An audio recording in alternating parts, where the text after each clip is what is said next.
Get it! Oh, fuck. Right, this guy, fuck him. You can do better.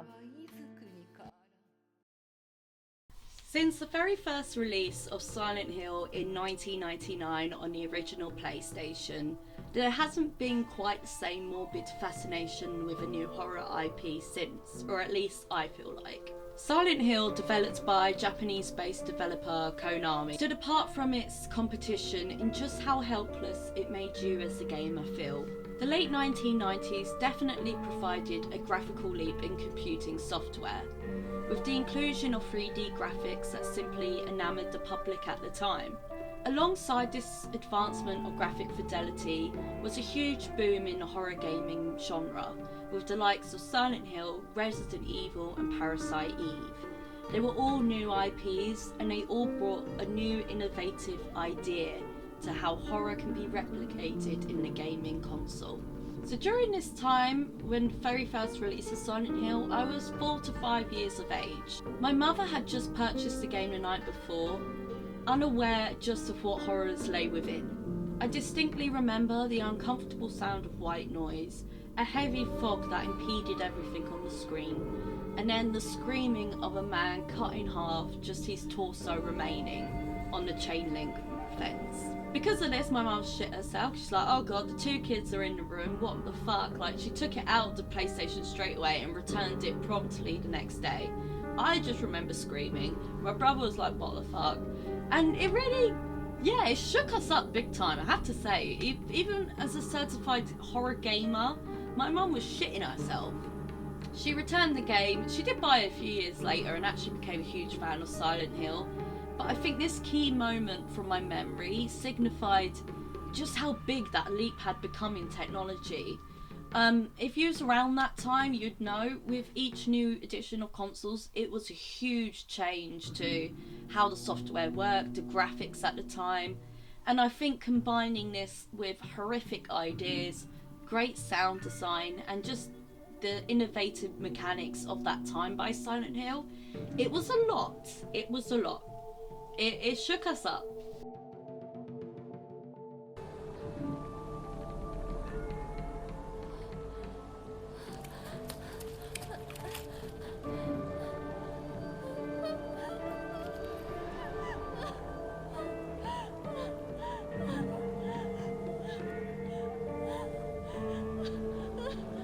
So the psychological horror genre to this day is one of my favourite pastimes. Nonetheless, I find that the horror gaming landscape of old has shifted dramatically in the modern climate, with many new entries combining various aspects, such as relying solely on a camera as your weapon, or focusing primarily on combat survival horror. Horror then, as a term, has really transfigured in meaning, still reaching great achievements, especially within the indie gaming scene, but not quite in the same vein as the original PlayStation era, and the many new IPs that arrived on the scene. Now, new leaps in graphic fidelity are few and far between with new-gen consoles, with graphics stabilising in progress after the last 10 years. Which isn't exactly a bad thing. I find performance is much more inclined now as the next big leap. Indie devs, especially in the 2010s onward, instead focused on reapplying horror in new and diverse ways, just as Silent Hill did so long ago. So how does one revitalise the scare tactics without resorting to easy jump scares? How does one bring to life the tone, atmosphere and narrative horror to truly unsettle their audience, especially for a game series that is 25 years old? It's all well said and done, playing a horror game and then turning in for the night in blissful unknowing. But what happened to the horror of old, where it stayed with you, etched into your thoughts and dreams for many weeks after you finish it? Since the inception of Silent Hill, its biggest draw has always been how it presents psychological horror and what that means for the player, what is left unsaid but revealed in its tone, and the reckoning of its interpretation. I truly believe Silent Hill possesses some of the most gruesome, unnerving, and just plain horrific tales for its protagonists, touching upon the very innermost depths of the psyche, their personal motivations and fears that ultimately blossom into a twisted, grotesque nightmare. It does so not in an obtuse, gore for gore's sake kind of way, but in a refined storytelling manner with meaning and substance. So, for example, Silent Hill 2's protagonist, James, he tackles the unsaid trauma of his wife's death. Silent Hill 2 reveals it, then distorts it, before finally manifesting itself into a tantalising nightmare for the protagonists to overcome. An ending of some revelation or greater understanding of our inner selves, represented in its location of Silent Hill. It's for this reason that Silent Hill has always been my favourite horror game franchise. It makes you think, but you cannot trust all that you see and hear. It confuses and deviates, but still keeps you intrigued due to its expert narrative. Silent Hill, then, has always been a game of atmosphere and story. Not combat, not survival, but sheer unadulterated horror of finding and consequently learning of our true selves. Over the years, Silent Hill has become a cherished memory for older gamers like me. It was a source of excitement as a new IP, accompanied by its iconic soundtrack and the game's heavy influence from the famed film Jacob's Ladder. It combined many elements to create something never quite seen before. Due to Konami's severe mismanagement of the franchise further down the line, as well as the switch to a Western-based game developer, Silent Hill truly lost its appeal and core identity. The same enemies didn't quite scare you anymore. The story from Silent Hill Homecoming, for example, it was scary, sure, but it didn't stay with you, make you think, make you fear. It was just a game with a hefty franchise title that sold without care for its horror storytelling capability. It did not advance in creativity, in fact, it had regressed. When I first saw the Silent Hill F reveal trailer, I was ecstatic. Set in rural Japan in the 1960s, this was the first Silent Hill entry set outside the US. Then the protagonist is revealed, a young girl just 15 years of age, Hinako. The helpless nature of her role was clearly evident in just her introduction. How is a 15-year-old to fight monsters as she navigates the nightmare of Silent Hill? And what does the location of this tormenting village reveal about her? Basically, what is her trauma? What is it? There are many fears, hopes, and dreams a 15-year-old girl can possess, and this makes her an expert placeholder to explore very real societal fears. I admit, speaking for myself, when I was 15, every day was fucking Silent Hill for my parents, so I get it. It's a smart idea, I think. With Hinako as a protagonist, it proved to me that Silent Hill was going back to its roots, that whoever was directing the ship understood the franchise, this being to reflect and creatively play with the protagonist's emotions, the societal constructs of her womanhood and coming of age, as well as the patriarchal undertone that bleeds into the narrative. An undertone that, whether you be a man or a woman, expertly identifies with the gamer to elicit fear, for there is nothing more terrifying than your own mind and the preconceptions of that reality. So in this review, I will give my thoughts and opinions on Silent Hill F as an avid long-term fan of the genre. My focus will be on the narrative composition of Silent Hill, such as character development, atmosphere and sound design.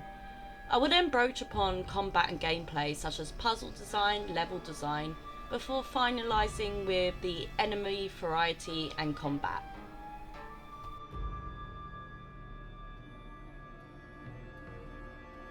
From the very start, you are linked to Hanako's thoughts and feelings with the aid of her journal. Hanako's journal clues you in on her internal thoughts regarding friendships, family, and a quaint town she was born in. The informal level of the journal really resonates deeply with what a 15-year-old would say and think. Throughout the game, the journal remains updated, feeding you a backstory that helps round her characterization and that of lesser characters. When narrative-heavy beats happen, you have the exposition rooted from before, and links begin to form that are some of the strongest feats of Silent Hill's narrative composition. It keeps you guessing and enticing, and I never felt for 1 second bored with the direction the game was heading.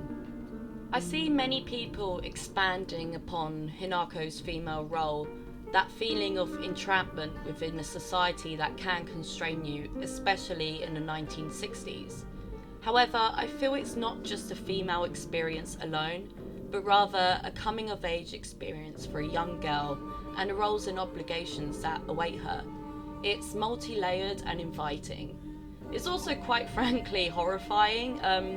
Speaking for myself, such obligations are truly ingrained within you from such a young age. Husband, career, kids, juggling a multitude of roles with the expectation of your family. Add to this the rural setting Hinako resides, and the economic aspects that also contribute to such constraints, and you have a story with many overarching layers for the writers to explore.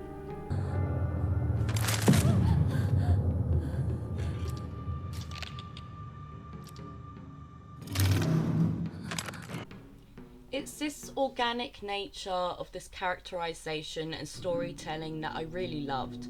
It doesn't beat you around the head with a sledgehammer because it respects the audience to understand its overall vision. Additionally, Hinako's character is hardy, dependable, and different from the others. In fact, her fluidity is at a constant battle throughout the narrative, resulting in a very real and layered depiction of her character, especially when you consider the external factors at play, such as her family, childhood friends, and memories. She presents many unknowns, a subconscious storytelling that makes her a fantastic protagonist to play. As mentioned before, the setting of Hanako's story is in a rural village in Japan. I'm gonna try and pronounce it, but I don't think I can. I've been practicing for a week. It's like Ebisogaoka. Ebisogaoka. Okay, what is that? According to the Silent Hill F Twitter, this name means caution, to look out, rather than what I thought it was, which I thought it was a fisherman god. But I think caution and lookout sounds cooler, so we'll go with that. Throughout the story, Japanese folklore and tradition play a hefty role, and it aligns perfectly with the horror narrative. Superstition versus medicine, ominous temples and shrines, fortunes and bad fortunes. They all greet one another with the overarching theme of its story and the fearful imagery it provides. This results in a cohesive vision for the narrative, from characters, settings, mechanics, and so on. Additionally, narrative beats thrive in the game's level design, from the random notes you come across in your journey, as well as the imagery of your combatants.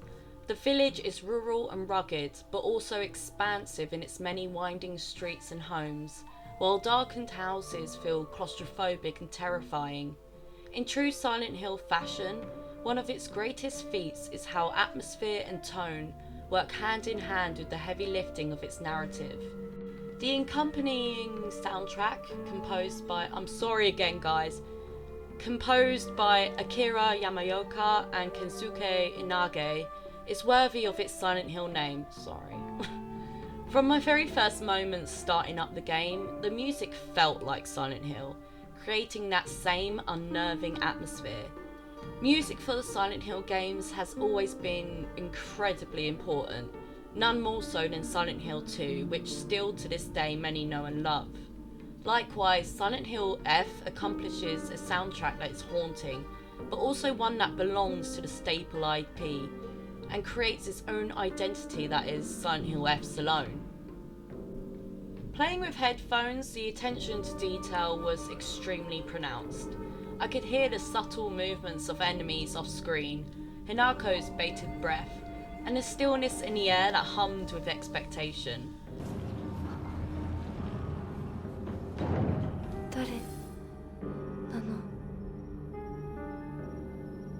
Atmosphere and sound design join in tandem to truly create an unnerving experience. Indeed, the lighting design is also spectacular, from the foggy dew of the village to the more enclosed spaces of Hinako's house. The graphic fidelity of such moments joins elegantly with the sound design.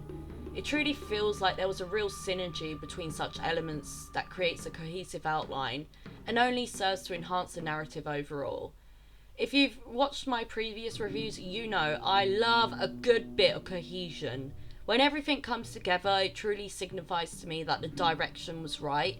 Whoever was steering the ship knew what they were doing, and I just really appreciate it as the player. In terms of level design, the village itself felt expansive and alive, with some buildings and homes free to open and explore, with awful terrors lurking within. Nooks and crannies provide much needed tools and health items, and exploration is heavily incentivized. Following the same level design formula of previous Silent Hill games, some distinct areas and zones progress the narrative, where all the horror and exposition builds up to become condensed, sharpening the edge of the horror elements. For example, the setting of Hanako's middle school, or when Hanako first explores her house. Then there is what I call trial areas. I think that's an appropriate name for it. The real world is no more, and Hanako trudges her way through the strange mechanism of this dreamlike reality. I welcomed the break in pace from high-octane action to the somber depths of this other realm, and it creates an extension of fear and excitement. There are many trial segments throughout the game, yet they occur in a welcome fashion. The narrative progresses steadily between these two realms, never halting in its pace and exposition. It also adds a contrasting dynamic for our main character, the real-world Hanako and the one who finds herself in these strange, dreamlike realms. Such confusion in a narrative and dialogue keeps the player not knowing what may happen next, or the path the story will take. Refraining from spoiling too much, I do feel the trial areas are very narrative heavy. At the midpoint of the game, you will be introduced to a whole new gameplay mechanic. Combat deviates from the real-world role of Hanako. Instead, you are granted a special weapon and new skills that accommodate said weapon. This adds an extra layer of invigoration to combat between the two realms, and keeps the game engaging and fresh. Additionally, this new weapon I'm speaking about and the movesets that come with it, you can only use that in the realm area, so it's quite a good contrast. In all, the trial areas are more the unlocking of the subconscious Hanako, and the village represents her real-life counterpart. I love the varied elements of character development within these sections, and how it is echoed within the game's very own mechanics. So with puzzle design, I'll be honest, I've always fucking hated puzzles. I grew up, like I said, in the late 90s, early 2000s, and every game had a fucking puzzle, and me and my brother's good at it, but I was not. I'm dyslexic, so maybe that has something to do with it, but I just remember having a tough time, and I was a bit concerned with how the puzzles will be implemented in Silent Hill F, because even though puzzles were hard back in the day, I also liked that they were hard, if that makes sense, because it's a horror game, and it really amps up the whole atmosphere when you're struggling with a puzzle and there's a fucking fuck off monster behind you chasing you, you know? So it's a known staple in the Silent Hill games, and more importantly, they're implemented alongside gameplay. And the puzzles felt engaging and innovative in their concept and design. I especially love the interactivity of a certain few puzzles, such as one where you must sneakily connect pictures to words amongst a nefarious enemy, or another secluded upon a field where you must closely analyse scarecrow-like enemies according to what a note says. The hints are obscure but simple enough with a bit of thought. I only struggled on one puzzle, surprisingly, and I still believe I'm not in the wrong. Again, aligning certain images with what a note says, and that's what I did, and it didn't work, and it pissed me off. There are also the usual collect so and so amount of this to progress to the next stage, especially within the trial areas. Indeed, these are tools that are intended to pad out the game's runtime, but I found them mostly fun to do, and I appreciate the thought put into the puzzles to make them different from one another. I found overall it was a simple case of reading a note, aligning the correct pattern of pictures to said note, But what accompanies such differs, and I appreciate the fresh aspect to puzzles. So now it comes to the mechanics of the gameplay. With the inclusion of offerings and shrines, your trusty save points, exploration is vastly encouraged and inventory management takes precedence, a staple of any good survival horror. Your bag can only hold so many items, and despite there being ways to carry more later, item management is a must throughout the duration of the game. You can trade the items you find at a shrine as an offering, and in turn receive offering points. Once a certain number of points is granted to you, you can then use them to unlock more omamori slots, and even improve your health, stamina, and sanity. Omamori are little trinkets of luck and fortune. Some may be found on your journey, and others can be granted entirely by random chance at the offering shrine. They can help alleviate certain struggles for your character. For instance, some can grant more stamina, while others can decrease an enemy's line of sight, and even allow for a longer time frame to chance a dodge and counter. It's therefore important that you manage your inventory well before you find your next save point, as you want to offer as much as possible for those sweet, sweet points. So there is what is known as plaques. You can come across these plaques rarely, and they level Hanako's three main attributes: stamina, sanity, and health, as well as allowing for more omamori slots to equip at any given time. Without such, and despite how many offering points you may possess, you will not be able to improve on your skills. Attention to micromanagement, survival, and offerings are well placed in driving the player to explore thoroughly, in places where you simply do not want to go. It allows the player breathing space to fully engage in their surroundings and to make use of the pathways between shrines and walking back.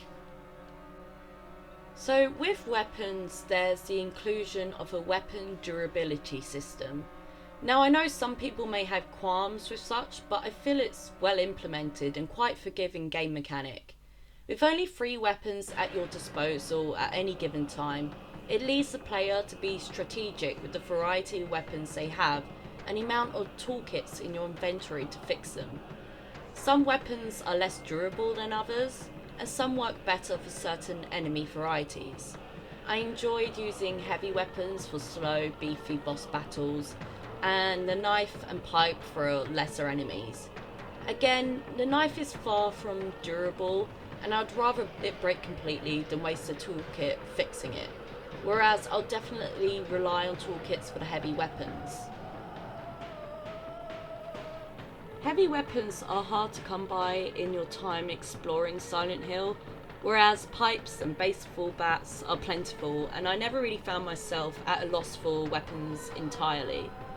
In fact, the weapon durability system also requires the player to know when to choose their battles and when to run or silently walk through your foes.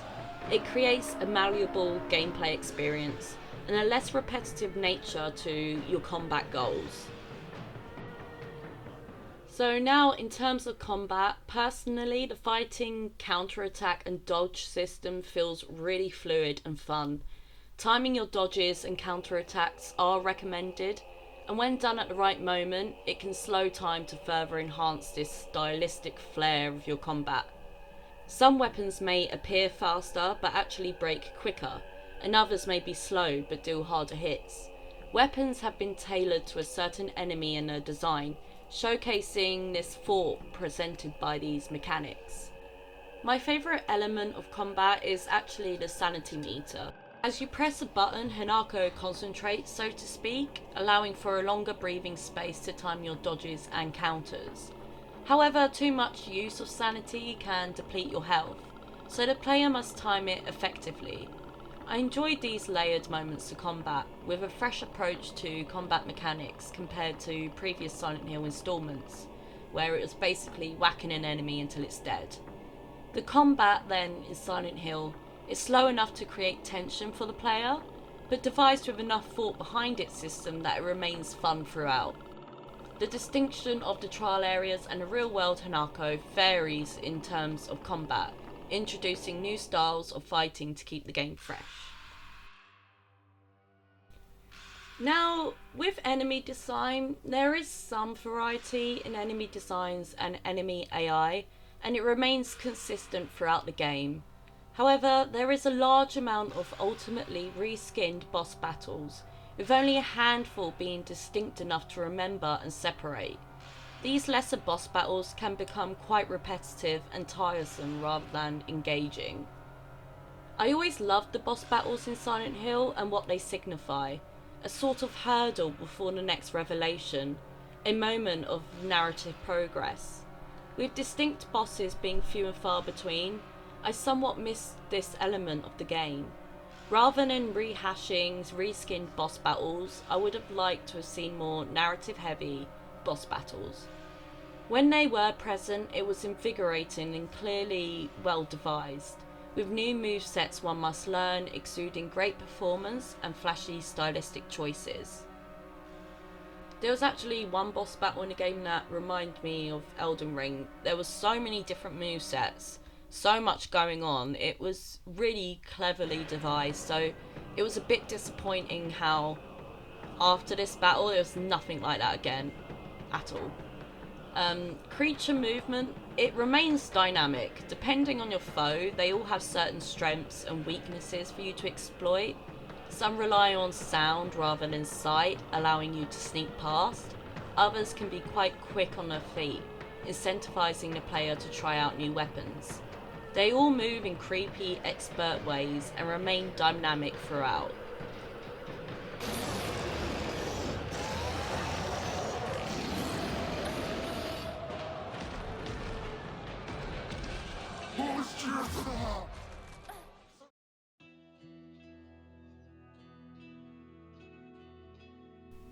In conclusion, Silent Hill F is a worthy addition to the famed horror series, and one that stands out due to its strong identity and themes.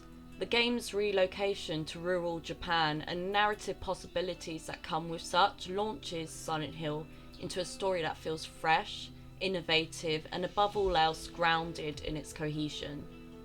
Like any good psychological horror, great attention to detail applies to many elements of its runtime, from sound design to atmosphere, lighting, and combat. The narrative of Silent Hill blooms into a structured story, never revealing too much, but gently coaxing the player to play more and understand its many themes. The main protagonist, Hanako, stands out as a wonderfully written character, with room for her to develop as the game progresses. Secondary characters also supply a role in forming Hanako's narrative, and they do it expertly. In true Silent Hill fashion, the narrative supplies many different interpretations for the gamer to think about, and in doing so lingers after you're done playing. In terms of negatives, there's only really two elements to the game I could complain about.